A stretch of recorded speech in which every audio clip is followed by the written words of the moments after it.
friends, welcome back to She's At It Again. I'm about to make a sandwich and I wanted to make sure you got in on this one. This is called a pesto grilled cheese. There's no meat involved, but lots of cheesy goodness. And if you don't have pesto, you can buy pesto in the store, but if you don't have pesto, don't panic because we will link the video to me showing you how to make pesto. If you have fresh basil leaves, you got pesto. All right, let's get going. I have my skillet already heated up. I'm gonna try to get this close enough where you can see everything I'm doing. All right, skillet is heated up, and the first thing we want to do is put down some butter.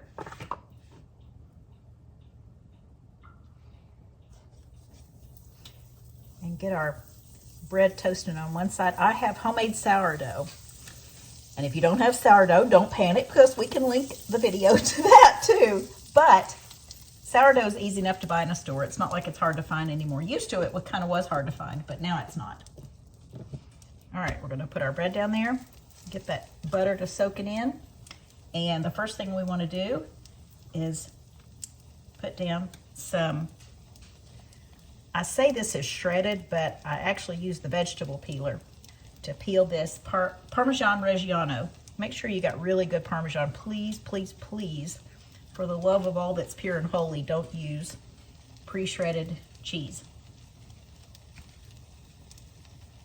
Put some really good Parmesan Reggiano down there. And we're gonna put a slice of Gouda. If you don't know what Gouda is, here's what the slices look like.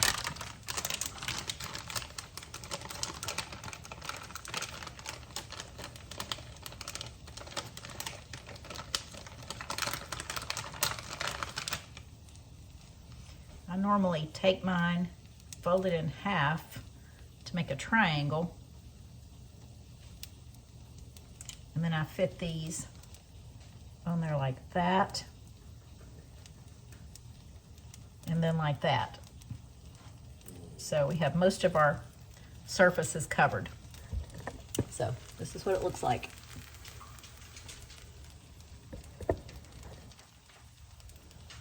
Now on that, we are going to put fresh tomato slices. These are some of the last tomatoes from my friend's garden, and they are fabulous.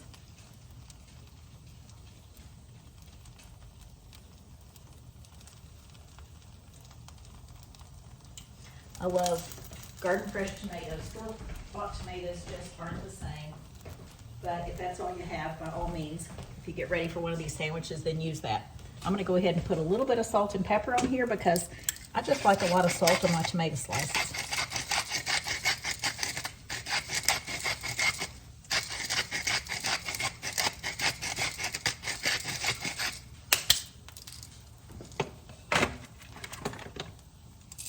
A little bit of ground black pepper.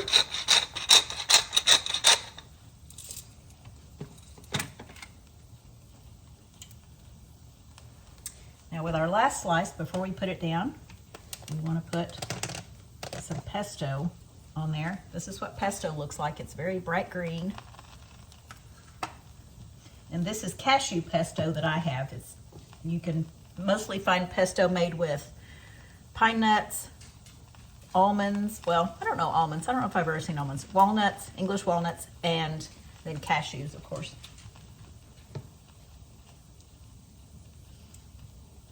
Okay, we're gonna put this on the side that faces down. I better figure out which side goes down. Ah, wrong side. I had it flipped upside down. I have enough holes in my sourdough that this is gonna be a little sketchy putting it on there. But don't be selfish with the pesto. Be very, very generous. Generous in all things, but this time, especially in pesto.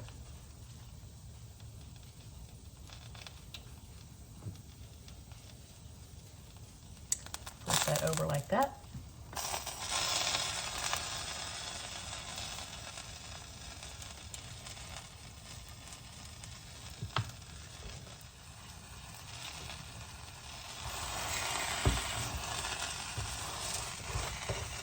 Scoot that over to one side.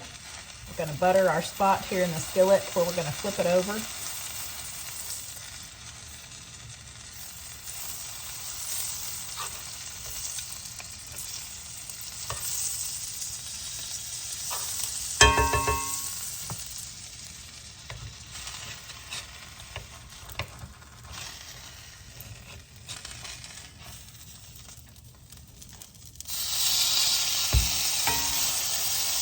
pretty that is.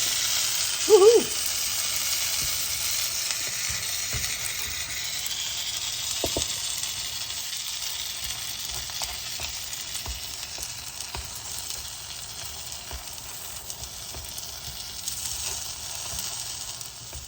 If I have several of these, I can make about 2 at a time in this skillet, but if I have several going, then I plug in my ceramic flat griddle and just have them lined up on there. These are so easy to do.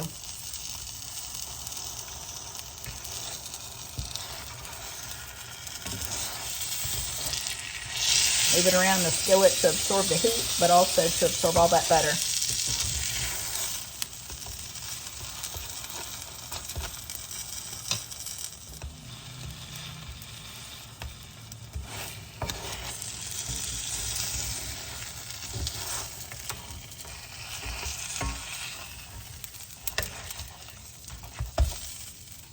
Yeah, that's looking good. All right, I'm going to go ahead and turn my burner off and transfer this over to the plate.